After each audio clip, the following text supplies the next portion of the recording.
like a Hellcat.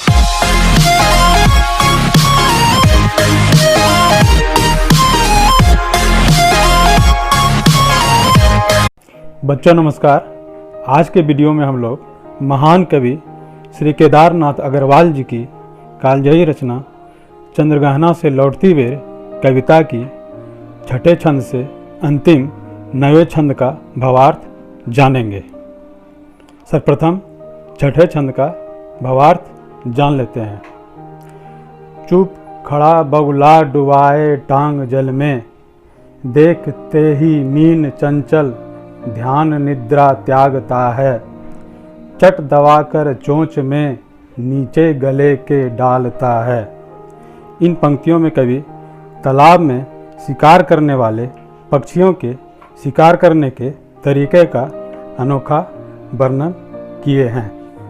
कवि कहते हैं कि तालाब के किनारे जहाँ पानी कम है वहाँ कुछ बगुले शांति से ध्यान में नींद त्याग कर पैर डुबाकर खड़े हैं, और जैसे ही कोई मछली जल में हिलते डुलते मिल जाती है या दिख जाती है तो उसे अपने चोंच में तेज़ी से भर लेती है और गले में निगल जाती है।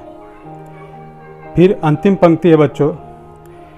एक काले माथ वाली चतुर चिड़ियाँ श्वेत पंखों के झपाटे मार फौरन, टूट पड़ती है भरे जल के हृदय पर।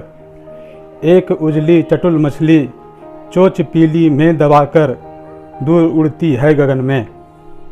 इन पंक्तियों में कवि कहते हैं कि वहीं दूसरी तरफ तालाब में जहाँ पानी अधिक है वहाँ एक काले रंग की सिर वाली चालाक चिड़ियाँ अपने उजले पंखों के बल पर पानी के ऊपर चक्कर लगाकर यानी घूम घूम कर जल के हृदय को चीरते हुए गोता लगाकर एक सफ़ेद मछली जो चतुर भी है को अपनी पीली चोंच में दबाकर ऊपर आकाश में ले दूर उड़ जाती है।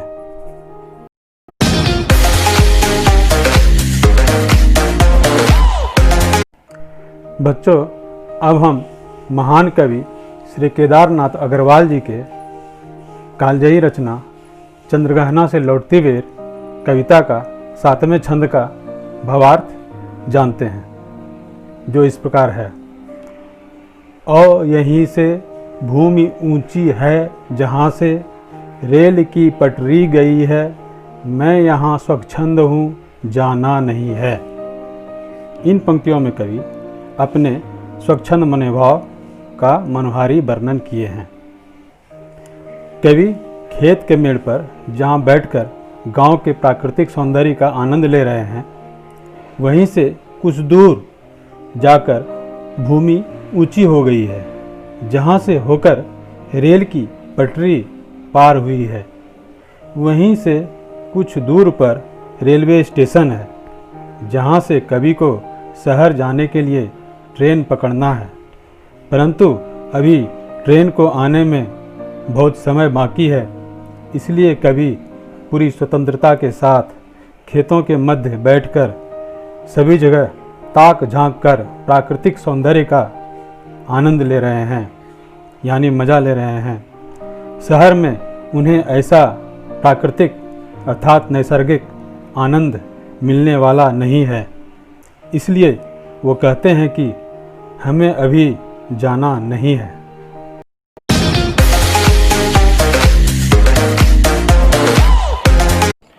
बच्चों, अब हम महान कवि श्री केदारनाथ अग्रवाल जी की सर्वश्रेष्ठ रचना चंद्रग्रहण से लौटती बेर कविता का 8वें छंद का भावार्थ जानते हैं, जिसकी पंक्तियां हैं। चित्रकूट की अनगढ़ चौड़ी कम ऊंची ऊंची पहाड़ियाँ दूर दिशाओं तक फैली है, बांझ भूमि पर इधर उधर रीवा के पेड़ कांटेदार कुरूप खड़े हैं। इन पंक्तियों में कवि खेत से दूर स्थित चित्रकूट की पहाड़ियों का वर्णन किए हैं। कवि की नज़र जब खेतों से हटकर तालाबों और बगीचों से हटकर दूर जाती हैं तो उन्हें चित्रकूट की असमान रूप से फैली ऊंची ऊंची पहाड़ियाँ दिखाई देती हैं, जो ऊंची तो कम है, लेकिन दूर दूर तक दिशाओं में फैली हैं। कवि को ये पहाड़ियाँ बुझाऊ भी नज़र नहीं आ रही है, क्योंकि वहाँ रीवा के कांटेदार वृक्षों के अलावा कोई हरियाली नज़र नहीं आ रही है।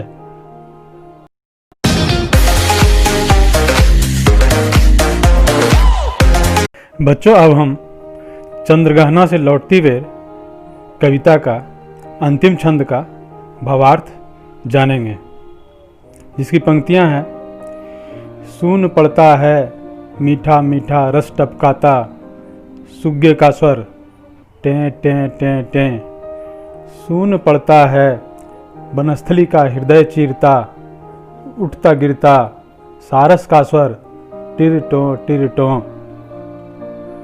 मन होता है उड़ जाऊं मैं पर फैलाए सारस के संग, जहाँ जुगल जोड़ी रहती है हरे खेत में, सच्ची प्रेम कहानी सुन लूं चुप्पे चुप्पे। प्रस्तुत पंक्तियां चंद्रगहना से लौटती हुए कविता की अंतिम पंक्तियां हैं। इन पंक्तियों में कवि विभिन्न पक्षियों के प्रेम की भाषा को परखने का प्रयास करते हैं। इन पंक्तियों में कवि ने बगीचे में गूंजती तोते और सारसों का मधुर आवाज़ों का वर्णन किए हैं।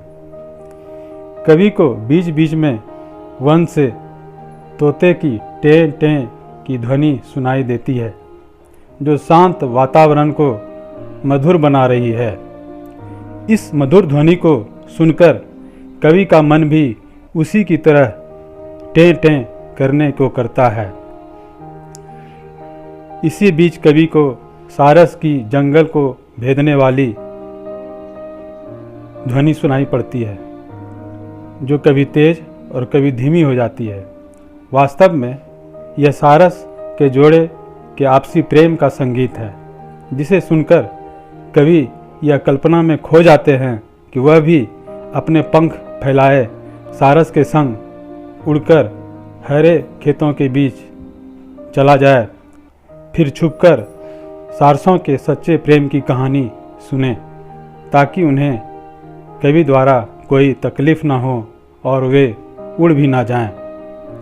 इस प्रकार बच्चों, इस कविता में कवि पेड़ पौधे, पशु पक्षियों एवं तालाब, पहाड़, सूर्य किरणों, ट्रेन आदि का सजीव मानवीकरण करने में सफल हुए हैं।